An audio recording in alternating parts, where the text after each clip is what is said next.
Kan oleh perwakilan ya dari calon wakil menteri maupun juga calon kepala badan yang memberikan keterangan. Ada beberapa orang tadi ya, kalau kami lihat ada Aminuddin, ada Ludwig, lalu kemudian juga ada Arya Bima, dan juga terakhir ada Niluh Puspa yang kemudian menyampaikan pendalaman ataupun juga pembekalan yang tadi disampaikan di dalam, yakni terkait dengan kecerdasan buatan. Lalu kemudian juga ada terkait dengan geopolitik, tentang anti korupsi, dan juga yang disampaikan adalah pesan dari Prabowo Subianto, Presiden terpilih tentu saja, untuk mengingatkan kembali bagaimana para calon menteri, calon wakil menterinya, dan juga calon kepala badannya ini bisa bekerja bersama-sama secara teamwork ataupun juga kolaborasi, koordinasi yang baik satu sama lain. Sehingga tadi yang juga ditekankan adalah terkait dengan teamwork, kerjasama antar lembaga, antar kementerian untuk kemudian bisa berjalan dari program-program yang nantinya akan diteruskan ataupun juga yang akan dilaksanakan pada pemerintahan Prabowo Gibran yang sahnya nanti setelah pada tanggal 20 Oktober 2024. Tadi secara garis besar mengatakan, menceritakan ya sedikit bagaimana tadi suasana di dalam ini sangat guyup ya, akrab, karena memang ini juga menjadi momen bagi para calon wakil menteri dan juga calon kepala badan berkenalan.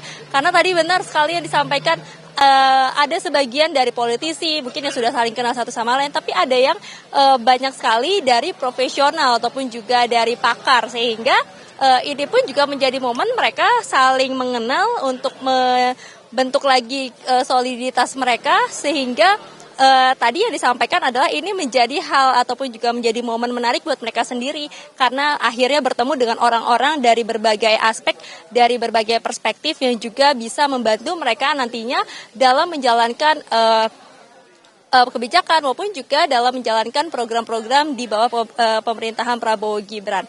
Nah, juga yang tadi disampaikan adalah terkait dengan anti korupsi. Tentu saja lagi-lagi ini menjadi pesan yang disampaikan untuk kembali mengingat bagaimana mereka bekerja untuk negara Indonesia. Jadi selain profesional, tadi diminta juga untuk tetap menjaga terkait dengan keuangan negara APBN agar tidak main-main ya, itu menjadi pesan utamanya. Dan juga kemudian yang disampaikan tadi adalah terkait dengan tantangan global, tantangan negara-negara lain yang bisa berdampak kepada negara Indonesia. Jadi ada strategi-strategi yang juga dicatat. Tadi kalau kami melihat ada Aminuddin yang membawa buku catatan dan tadi menyampaikan beberapa poin ya, strategi-strategi yang harus diingat, yang harus nantinya dilakukan pada saat dirinya bekerja secara official.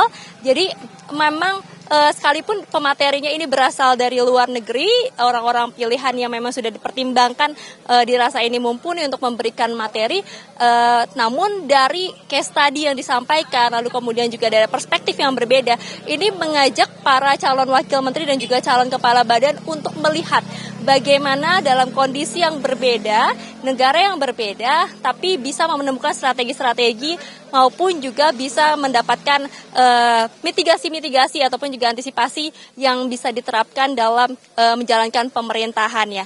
Nah, itu tadi beberapa hal ataupun juga secara garis besar Livi dan juga saudara yang disampaikan dalam pembekalan pada hari ini maupun juga kemarin yang diberikan kepada kepada calon menteri dari Prabowo Subianto dan juga Gibran Rakabuming Raka.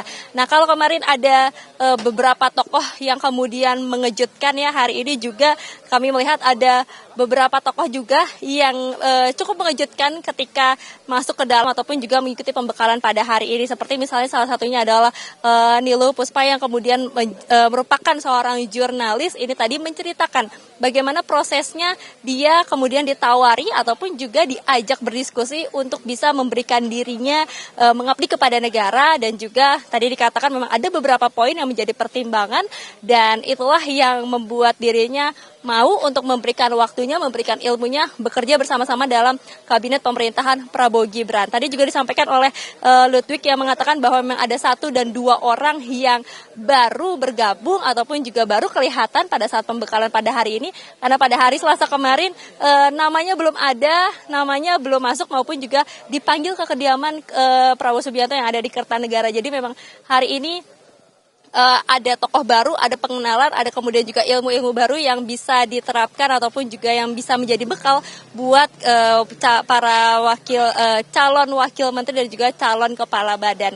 Nah, sedikit juga tadi saya mengutip apa yang disampaikan oleh Oto Hasibuan yang juga mendapatkan pembekalan pada hari ini. Dikatakan memang ada berbagai tema ya. Tadi kan ada kecerdasan buatan, ada kemudian juga terkait dengan komunikasi, informasi. Nah, ada juga terkait dengan korupsi, anti korupsi. Nah, inilah yang menurut dia memiliki perspektif-perspektif baru ataupun juga pendalaman-pendalaman baru, karena tadi disampaikan ada case tadi yang disampaikan terkait dengan hukum. Nah, ini yang juga nanti akan membantu dirinya untuk bisa memberikan output ya, ataupun juga bisa merealisasikan yang sesuai dengan visi misi dan juga program dari Prabowo Subianto dan juga Gibran Rakabuming Raka yang tercantum dalam Asta Cita dan juga 17 program terbaiknya. Maka dari itu pembekalan ini bisa dilihat ataupun juga dinilai sebagai hal yang positif bagi mereka. Selain mendapatkan ilmu, selain mendapatkan kesiapan dan juga kesediaan, tadi juga ada bonding ataupun juga soliditas yang semakin dipererat untuk bisa bekerja bersama-sama nantinya pada saat usai dilantik pada tanggal 21 Oktober 2024. Nah, Livi, tentu saja dari pembekalan ini yang kita lihat bagaimana Prabowo Subianto mempersiapkan orang-orang yang akan bekerja bersama-sama dirinya dalam pemerintahannya, dalam kabinet Prabowo Subianto dan juga Gibran Rakabuming Raka. Bukan hanya dari kesiapan tapi juga dari bukan hanya dari kesediaan maksud kami, tapi juga dari kesiapan mereka mengetahui bagaimana nanti arahnya ataupun juga program dari Prabowo Gibran secara visi, secara misi ini sepaham. Lalu kemudian juga yang dikatakan adalah bagaimana dari sumber daya manusia ataupun juga SDM itu sendiri sudah benar-benar memiliki bekal, sudah benar-benar memiliki pengetahuan dan juga sejalan ya dengan apa yang diharapkan nanti dapat diterapkan ataupun juga direalisasikan pada program Prabowo Subianto dan juga Gibran Rakabuming Raka.